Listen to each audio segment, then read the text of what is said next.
रहती थीं दो बहनें, ज्योति और मीरा। माँ बाप कुछ साल पहले आई महामारी में गुजर गए थे। उनके जाने के बाद दोनों बहनें खुद ही एक दूसरे की सहारा थे। एक दिन अपने ही धुन में झूलती हुई मीरा मंदिर से लौट रही थी। हाथ में पूजा की थाली थी, चेहरे पर वही पुरानी मासूम मुस्कान। अब आई है तू मीरा? सूरज सर पर चढ़ आया और तू फूल चूहिया बनकर घूम रही है मंदिर में। दीदी, मैं जल्दी आने वाली थी, लेकिन गौरी काकी की बकरी झाड़ियों में फंस गई थी। निकालने में थोड़ी देर हो गई। तेरा क्या है, तू तो सबकी मदद करती घूमती रहे, चाहे घर में चूल्हा जले या ना जले। दीदी, आप गुस्सा क्यों करती हो? माँ कहती थी जो दूसरों के काम आए वही इंसान कहलाता है। माँ अब नहीं है मीरा, और उनके कहे बातों की अब इस दुनिया में कोई मूल्य नहीं रही। अब कोई किसी के लिए कुछ नहीं करता। मीरा चुप हो गई। उसके चेहरे पर हल्की उदासी थी।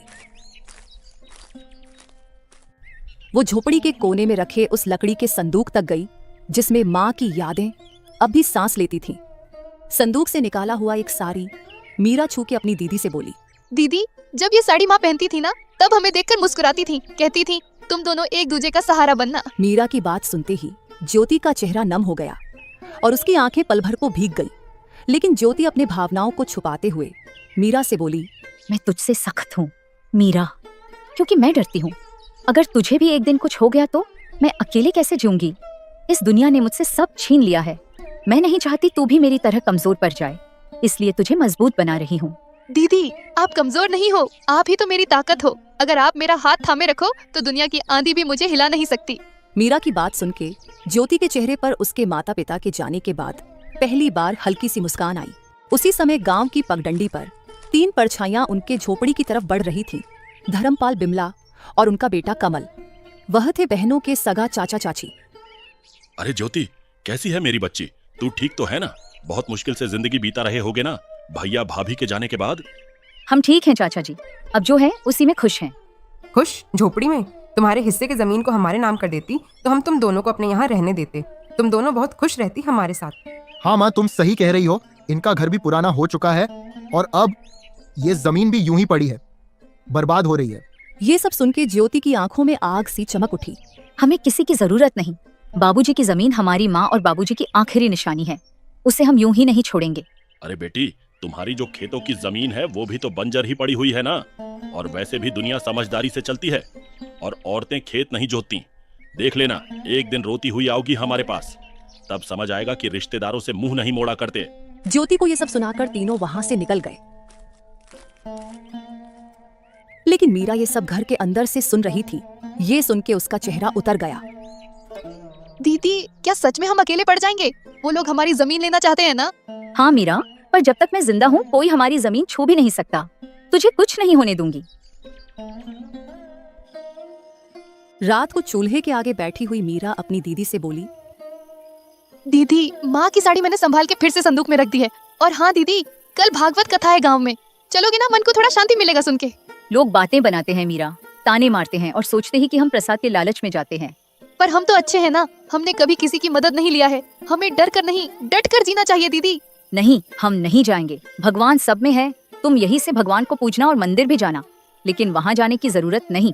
यही सब बात करके दोनों बहनें जैसे तैसे रात का खाना खा के सोने जाते हैं।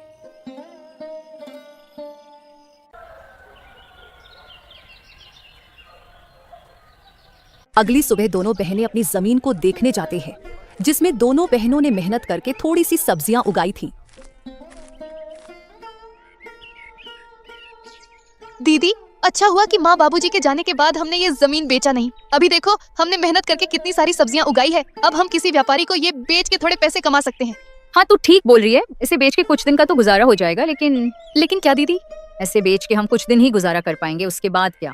अरे आप मायूस मत हो दीदी, मुझे सिलाई बुनाई का काम आता है, मैं वो करके घर खर्चे निकालूंगी। आप बस घर संभालना। कोई जरूरत नहीं तुझे ये सब करने की।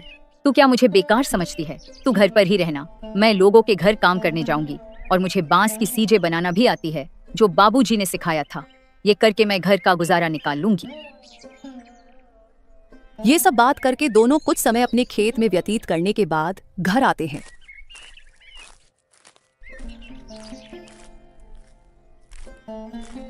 और अपने अपने काम में लग जाते हैं। रात को जब दोनों सोने जाते हैं तब दोनों बहनें अपनी मुश्किल भरी जीवन के बारे में एक दूसरे से बात करने लगते हैं। दीदी, माँ बाबूजी के बिना ये रातें और भी डरावनी लगती हैं। सब कुछ खाली खाली लगता है ना दीदी? हाँ मीरा, पर अब हम माँ बाबूजी दोनों की जिम्मेदारी निभा रहे हैं। हमें हार नहीं माननी। ये जमीन, ये घर, सब कुछ उनका दिया हुआ है। हमें इसे बचाना है, किसी भी कीमत पर। यही सब तो माँ बाबूजी की यादें हैं। ज्योति बहुत ही हिम्मती थी। वह तो किसी से मदद भी नहीं लेना चाहती, लेकिन उसे अपनी बहन को लेके बहुत चिंता होती थी। अगले दिन जब दोनों बहनें खेत पर पहुंची तो देखा कि जमीन के बीच एक खूंटी गड़ी हुई थी। दीदी, ये जमीन के बीचों बीच खूंटी कौन गाड़ गया? ये तो कल यहाँ नहीं थी और न ही हमने इसे गाड़ी है। जरूर इसे कोई यहाँ गाड़ गया है। ये जरूर हमारे चाचा चाची का काम होगा, लेकिन ये काम बिना किसी सरकारी आदमी के नहीं होता। इसका मतलब हमारे खेत को ये लोग बांटने की साजिश चला रहे हैं। उसी वक्त दूर से धर्मपाल आता दिखा और उसके साथ बिमला और उनका बेटा कमल भी था। तीनों के चेहरे पर अजीब सी मुस्कान थी। अरे बेटियों, घबरा क्यों रही हो? हम तो बस मदद करना चाहते हैं। तुम्हारे माँ बाप के जाने के बाद जमीन की देखभाल जरूरी है। तुमसे अकेले तो होगा नहीं। चाचा जी, आपकी मदद की जरूरत नहीं है हमें। ये जमीन हमारी माँ बाबूजी की निशानी है। इसे किसी के हवाले नहीं करेंगे। अरे बच्चियों, ऐसे कैसे नहीं दोगे? ये जमीन तो तुम्हारी और हमारी। कमल के दादाजी ने अपने दोनों बेटों को बराबर हिस्सा करके दिया था, लेकिन शायद तुम्हारे पिता अपने आखिरी दिनों में तुमसे ये बात बोलना भूल गए। इतने साल तो हम साथ ही खाए पिए हैं। हम तो तुम्हारे भलाई ही चाहते हैं। अब ये दुश्मनी क्यों? दुश्मनी तब शुरू हुई चाची, जब आपने हमें अकेले समझकर हमारी जमीन पर नजर डाली। और चाची, दुश्मनी तो आप लोग हम दोनों से निकाल रही हो। अरे मीरा, इतनी गरज क्यों रही हो? छोटी हो छोटी बनकर रहो। ऐसे बड़ों के बीच मत बोल, समझी? अरे जाओ, कैसे बड़े लोग जिनकी सोच छोटी होती है, वे उम्र में बड़े होके भी सम्मान के हकदार नहीं होते। मीरा, तू कुछ मत बोल। और हाँ, अब अगर आप लोग हमारे खेत के पास भी आए तो अच्छा नहीं होगा। हम कमजोर दिखते हैं पर डरते नहीं। धर्मपाल ने सबको चुप कराकर कहा। ठीक है बेटियों, हम कुछ नहीं कहेंगे, लेकिन कानून अपना काम करेगा। जब जमीन के सरकारी कागजात आएंगे तो देख लेना। जब तुम्हारे नाम नहीं निकलेंगे तो खुद समझ जाओगी कि जमीन किसकी है। तीनों वहां से चले गए। ज्योति और मीरा कुछ देर तक खामोश खड़ी रहीं। दीदी, क्या वो सच में कागज बदलवा सकते हैं? कुछ भी कर सकते हैं मीरा। लालच में आदमी अंधा हो जाता है। हमें किसी पे भरोसे नहीं करना चाहिए। अब हमें बहुत संभाल के रहना पड़ेगा। उसी दोपहर दोनों बहनें सरपंच के पास पहुंची। चौपाल में गांव वाले बैठे थे और वहां पहले से ही धर्मपाल बैठा हुआ था। सरपंच जी, हम आपके पास न्याय मांगने आए हैं। हमारे चाचा चाची जमीन हड़पना चाहते हैं और शायद पटवारी से मिलकर फर्जी कागज बनवा रहे हैं। हम अनाथ हैं। इसका मतलब ये नहीं कि हम बेबस हैं। हमें अपने माँ बाबूजी की जमीन किसी हाल में नहीं देनी। कृपया आप हमारी मदद करें। धर्मपाल जी, अगर ये सच है तो ये गांव की मर्यादा के खिलाफ है। परिवार के नाम पर ठगी करना यहाँ नहीं चलेगा। सरपंच जी, ये लड़कियां हमें बदनाम कर रही हैं। हम तो बस जमीन की चिंता कर रहे हैं। इन दोनों बच्चियों को क्या पता ये जमीन के बारे में? ये जमीन के बाद तो इनके पिता और मैं ही जानते थे। मेरा भाई तो अब इस दुनिया में नहीं रहा, इसीलिए अब मुझे ही तो सब कुछ देखना पड़ेगा। गांव वालों में फुसफुसाहट होने लगी। हमने इन बच्चियों को बचपन से देखा है। ये झूठ नहीं बोल सकती। धर्मपाल के मुंह में राम, बगल में छुरी। हम सब समझते हैं इसके बारे में। सरपंच ने इस बात को अगले दिन पंचायत में विस्तार से निकालने की बात की और फैसला अगले दिन देने की बात कही। बहनों की आंखों में पहली बार उम्मीद की चमक थी।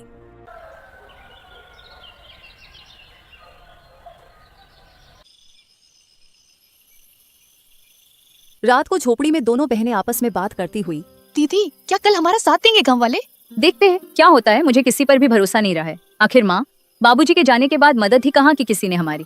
हमें बस भगवान पे भरोसा रखनी होगी। माँ बाबूजी तो नहीं है, पर उनका आशीर्वाद जरूर है हमारे साथ। आप देखना दीदी, हमारे साथ कुछ बुरा नहीं होगा। रात गहरी हो चली थी।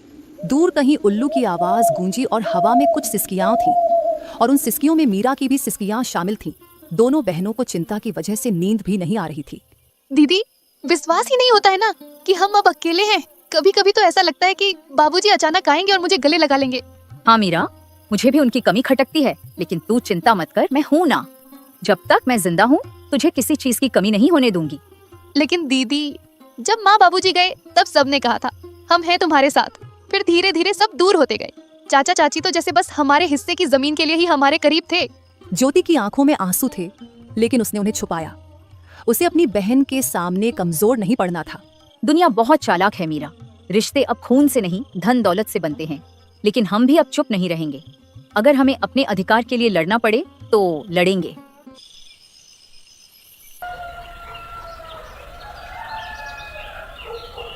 सुबह होते ही गांव में एक अफवाह फैल गई कि धर्मपाल अब पंचायत से कहकर जमीन अपने नाम करवाने की तैयारी कर रहा है।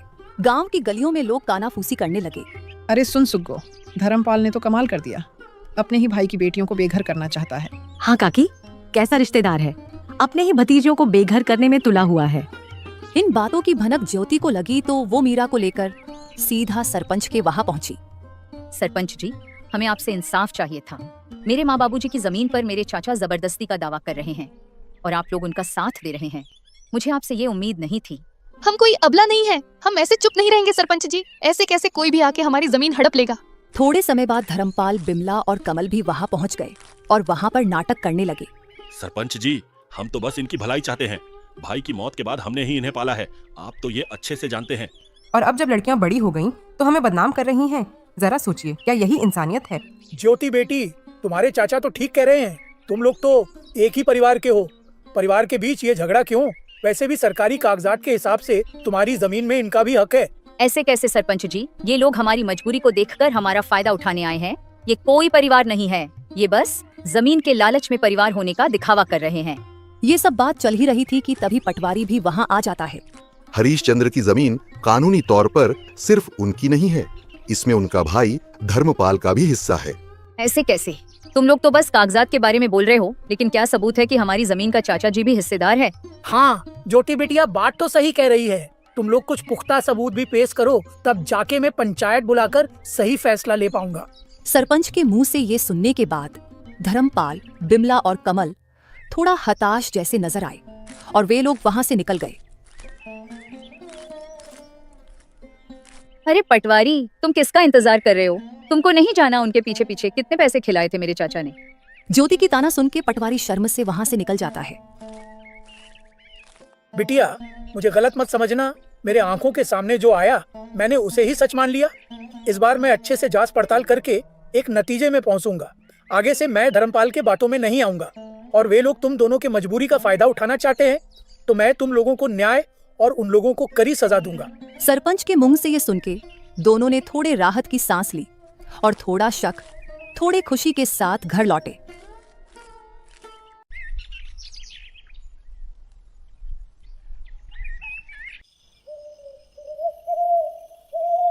रात होते ही दोनों बहनें फिर से चारपाई में बैठ के बात करने लगते हैं। दीदी, आपको क्या लगता है कि हमारी जमीन हमारे पास रहेगी या फिर हमारे कपटी चाचा चाची को मिलेगी? हाँ मीरा, मैं भी वही सोच रही हूँ। उन लोगों का कोई भरोसा नहीं। वे लोग इतने लालची हैं कि हमारे साथ कुछ भी कर सकते हैं। माँ बाबूजी के जाने के बाद उन लोगों ने अपना असली रंग दिखना शुरू कर दिया है। यही सब चिंता में दोनों बहनों ने मुश्किल से अपनी रात काटी।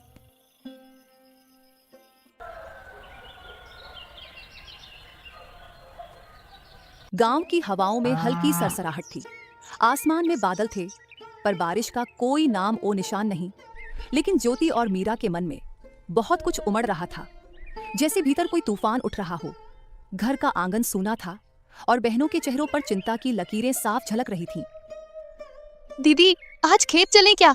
वो जो पिछली बार की सब्जियां बची थीं, कहीं किसी जानवर ने नुकसान तो नहीं कर दिया होगा? कभी कभी किसी की गाय बकरी आ जाती है और पूरा नुकसान कर देती है। हाँ मीरा, चलो। खेत को देखने से मन भी हल्का हो जाता है। और बाकी बची हुई सब्जियां बेचने के लायक हो गई कि नहीं, साथ में देख लेंगे।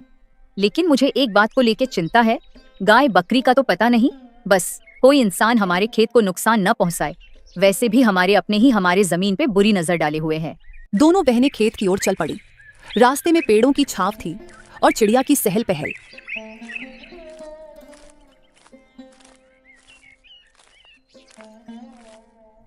जैसे ही दोनों खेत के पास पहुंची, मीरा ने दूर से किसी की परछाई देखी। दीदी, वो देखो, वो कमल ही है ना? कमल उनके सामने खड़ा हो गया। आंखों में गुस्सा, चेहरे पर घमंड। वो वहीं दोनों बहनों का रास्ता रोककर उनसे बात करने लगा। बहुत घमंड आ गया है तुम दोनों में। पहले जब हम साथ में रहते थे, तब तुम दोनों बहुत मासूम बनने का नाटक कर रहे थे और तो और जुबान भी नहीं खोलते थे, लेकिन अब जैसे गांव की मालकिन बन गई हो तुम लोग। कमल भैया, हमने किसी से कुछ छीना नहीं है, बस जो हमारा हक था वही लिया है। हम आज भी किसी से बैर नहीं रखते और न ही पहले किसी से मेहरबानी लिए थे। तुम लोगों को लगता है कि इतनी आसानी से सब कुछ ले लोगी? ये सब मेरे बाबा की जमीन है पहले तो प्यार से हमारे साथ रहने को बोल रहे थे तुम लोगों से, लेकिन अब देखना, एक एक चीज छीन लूंगा तुमसे। तुम दोनों को ऐसा सबक सिखाऊंगा कि जिंदगी भर याद रहेगा। मीरा कमल की धमकी से थोड़ा डर गई और डरते हुए ज्योति से बोली, दीदी इसने फिर धमकी दी है, आप कुछ बोलो ना, ऐसे कैसे ये हमसे सब कुछ छीन लेगा। बहुत हो गया मीरा, कोई जरूरत नहीं इसके साथ झगड़ा करने की। मैं भी देखती हूँ कौन हमसे क्या छीन लेता है। और हाँ कमल, तुम यहाँ से चले जाओ, नहीं तो हम पंचायत में जाके बोल देंगे कि तुम हमें अकेले देख धमकी दे रहे हो। हाँ हाँ जा रहा हूँ, लेकिन हाँ ज्योति, तुम बहुत ज्यादा ऊपर उड़ रही हो, संभाल के रहना, कब नीचे गिरेगी पता ही नहीं लगेगा। ऐसे ही कमल दोनों को धमकी देके वहां से चला जाता है। कमल की धमकी भरी बातें सुन के दोनों थोड़े मायूस हो जाती हैं। ज्योति जो अपने बहन के सामने हिम्मत से खड़ी हुई थी, उसके मन में भी डर था। वो मन ही मन कमल की बातों को लेकर बहुत चिंतित थी। कुछ समय के बाद दोनों बहनें घर लौटे। घर लौटकर दोनों बहनें चिंता में डूबे हुए थे। रोज की धमकी और षड्यंत्र ने दोनों के जीवन में बहुत सारे चिंता और दुख ला दिया था। दीदी ये लोग हमारे पीछे क्यों पड़े हुए हैं? हमने किसी का क्या बिगाड़ा है? हमारे चाचा के पास तो सब कुछ है, वो लोग हमसे अच्छी जिंदगी जी रहे हैं, फिर भी वे लोग हमारा जमीन हड़पना चाहते हैं। इंसान की लालच कभी खत्म नहीं होती मीरा।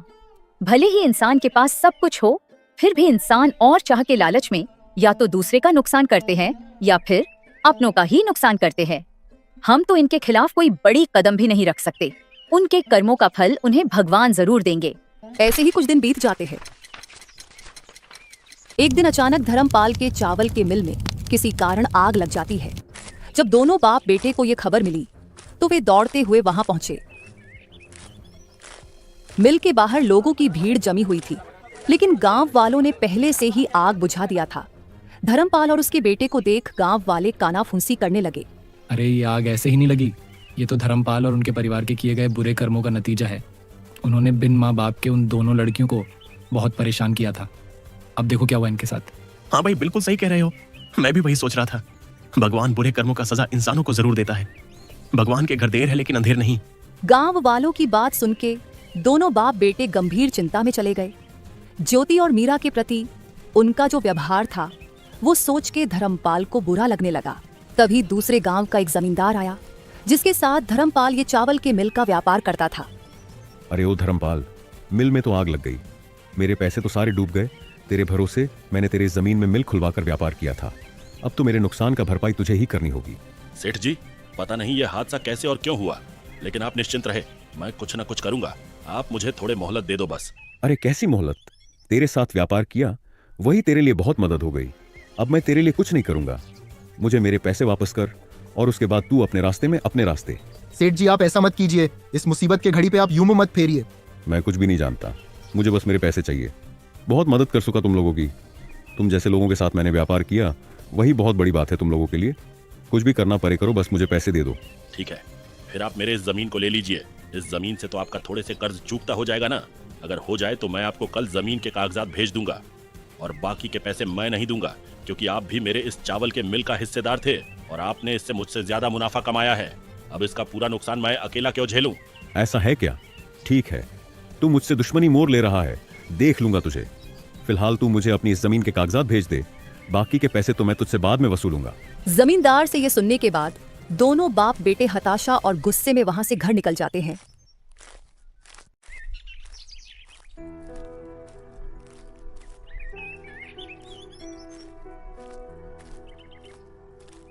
घर जाके धर्मपाल अपनी पत्नी से आज के दुखद हादसे के बारे में दुखी मन से बताता है।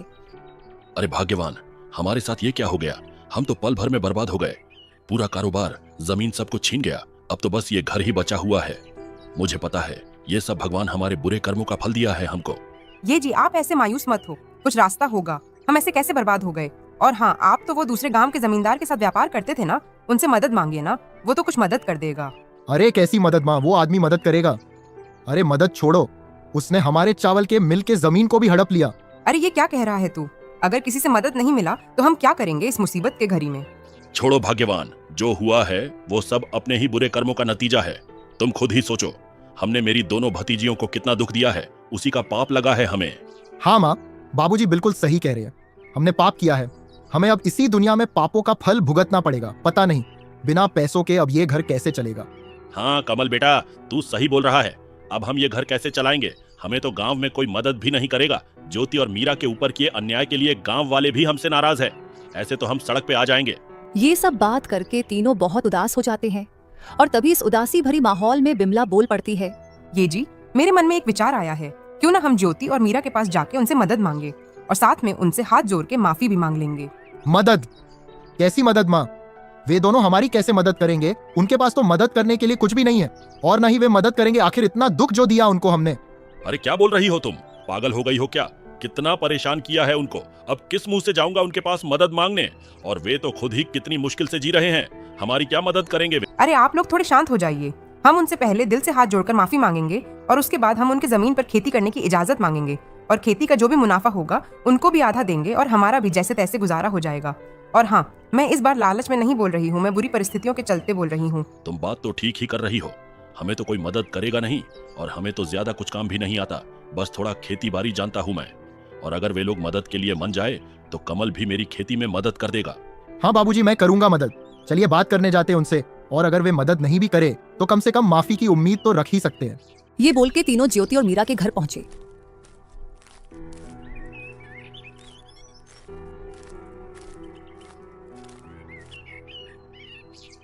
चाचा जी, आप लोग अब यहाँ क्या लेने आए हो? ज्योति बेटी, हमारा चावल के मिल पे आग लग गई है। हम तो पूरा बर्बाद हो गए। हाँ, मुझे पता चला आपके बारे में और मुझे इस बात का खेद है, लेकिन आप हमारे पास क्यों आए हो? क्या आपको लगता है कि आग हमने लगाया है? नहीं ज्योति, तू हमें गलत समझ रही है। हम तो तुम दोनों से माफी और मदद की आस लेके आए हैं। मदद? कैसी मदद चाची? क्या मदद चाहिए आपको? हम तो खुद ही जैसे तैसे जी रहे हैं और आप किस हक से मदद मांग रहे हो? हम हैं ही कौन आप लोगों के? बिमला ने गिड़गिड़ाते हुए ज्योति और मीरा को सब कुछ बताया और ये सब बात होते समय धर्मपाल और कमल शर्म से अपनी सिर झुका लिया था। मीरा बिमला की बात सुन के बोली, हम मदद करेंगे चाची, जो हुआ सो हुआ। आखिर आप लोग हमारी चाचा चाची है, हम आपके साथ हैं। क्या बोल रही तू मीरा? पागल हो गई है क्या? भूल गई कितना दुख दिया है इन लोगों ने हमें? और हमारे बुरे समय में ये लोग कहाँ थे? अब क्यों मदद करेंगे हम इनकी? ऐसे मत बोलो दीदी। आज माँ बाबूजी होते तो वे भी इन मुसीबत में इनकी मदद करते। और माँ बाबूजी कहा करते थे कि माफी बहुत बड़ी जीत है और माफ करने वाला ही असली विजेता है। फिर भी मीरा, मैं इन लोगों की करतूत नहीं भूलूंगी। मैं मदद करने के लिए तैयार नहीं हूँ। दीदी, आपको मेरी कसम, कृपया आप उनकी मदद कर दीजिए। और वैसे भी इनको हमारे जमीन पे खेती करने देंगे तो हमारी भी बहुत मदद होगी और हम आगे से हंसी खुशी एक साथ रह पाएंगे। मान जाओ ना दीदी, मुझे माँ बाबूजी की कमी बहुत खलती है। इनके साथ होने से मुझे अच्छा लगेगा। ज्योति मीरा का मासूम चेहरा देख उसके खातिर बिमला और कमल ने भी हाथ जोड़ के दोनों से माफी मांगते हैं और वादा करते हैं कि आगे से कभी भी उनका बुरा नहीं सोचेंगे।